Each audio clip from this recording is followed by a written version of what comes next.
of two shows that we've done dealing with the efforts on the part of the National Association for the Advancement of Colored People to perhaps make a plea, a final plea, and I think many of them have been making these pleas for the last 12 or 15 years to somehow get Bill Allen out of the Tennessee prison. And Major Hill, let's give you an opportunity to make some statements, some final statements in reference to efforts to bring Bill out, and we will follow that up with Dr. Kathy Abbott and Mr. Indume. We want you to sort of wind up the whole thing because your situation is really a very, very unique situation, especially you've been there, and not only have you been there, you were actually on death row for 20 years, you say? Yes. Yeah, we want to talk to you about that at another time, but let's start off, Major Hill, give us some information in reference to this Bill Allen case is very unusual, but you got to put yourself back into the 60s.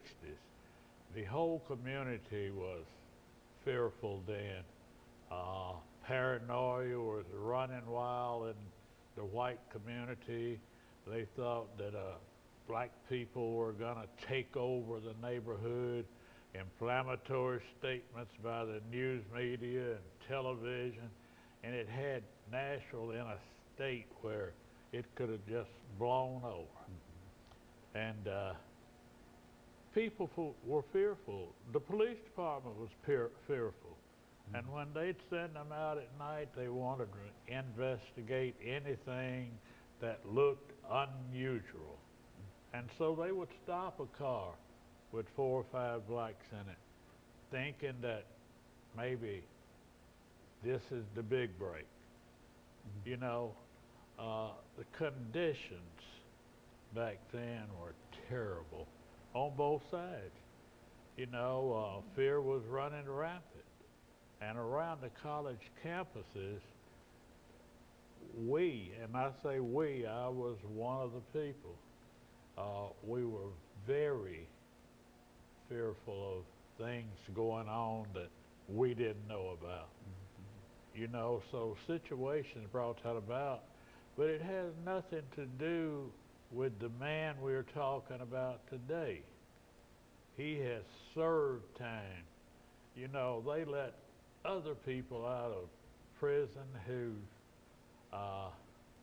committed theft and this sort of thing. When they let them out, there's no real rehabilitation. They come right back.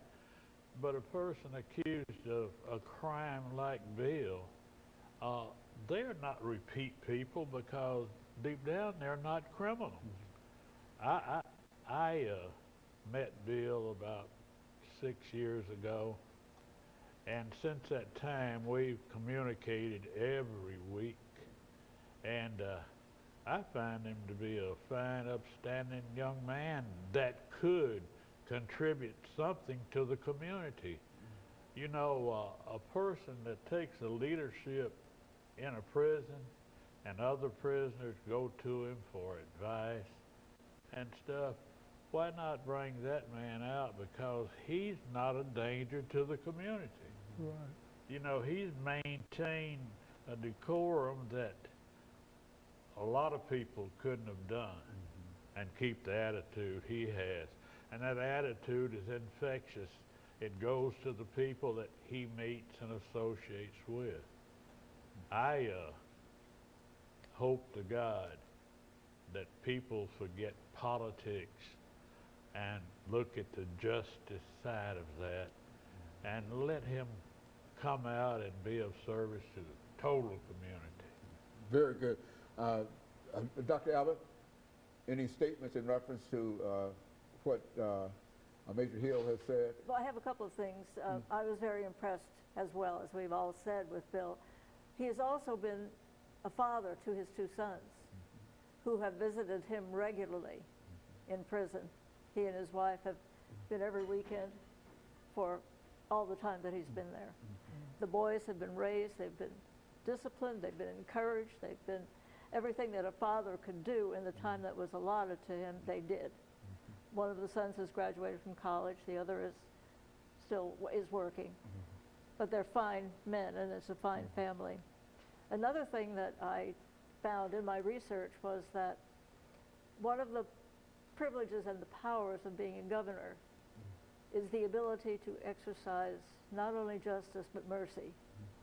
And the two of them are supposed to go together. And that clemency is a form of mercy. But because of the man that Bill is now, as you said, let us deal with the person who he is now. The case has gone on, and it's gone with court. But what we have fundamentally is a man who needs to be in society for his sake and for our sake. Into May? Yes, I think that I would just reiterate what Major Hill said and Dr. Abbott said about the importance of having someone like Bill Allen home in the community, because like Major Hill said, that this is certainly somebody that's a leader, and this is somebody that leads by example with respect to how a responsible man should walk and act. And like I said, having spent the last 8 years with Bill Allen before I came home myself, that I've seen the influence that he, not only the influence that he had on me, but also too, more importantly, the influence that he had on a lot of other young inmates and old inmates alike. Like I said, this is somebody that people go to for advice when they need somebody to show some compassion or show some understanding based on his wisdom and understanding.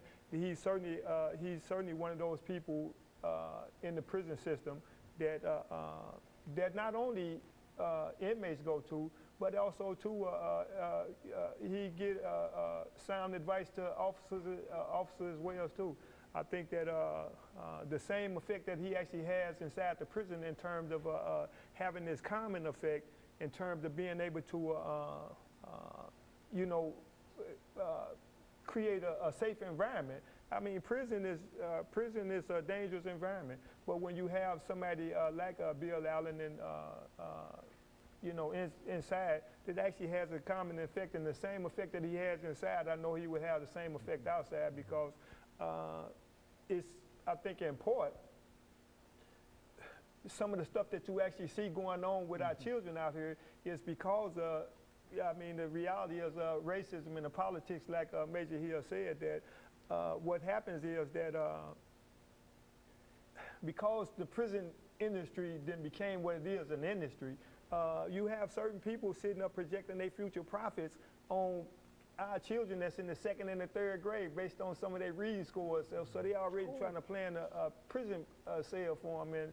And so we need people like Bill Allen out here to ensure that our children has somebody that can give them some sound advice, not only about what he was doing prior to his imprisonment, but also to his long experience of being in prison and just seeing what can happen, this proliferation of people coming in with more and more time at younger and younger ages. So we need him out here.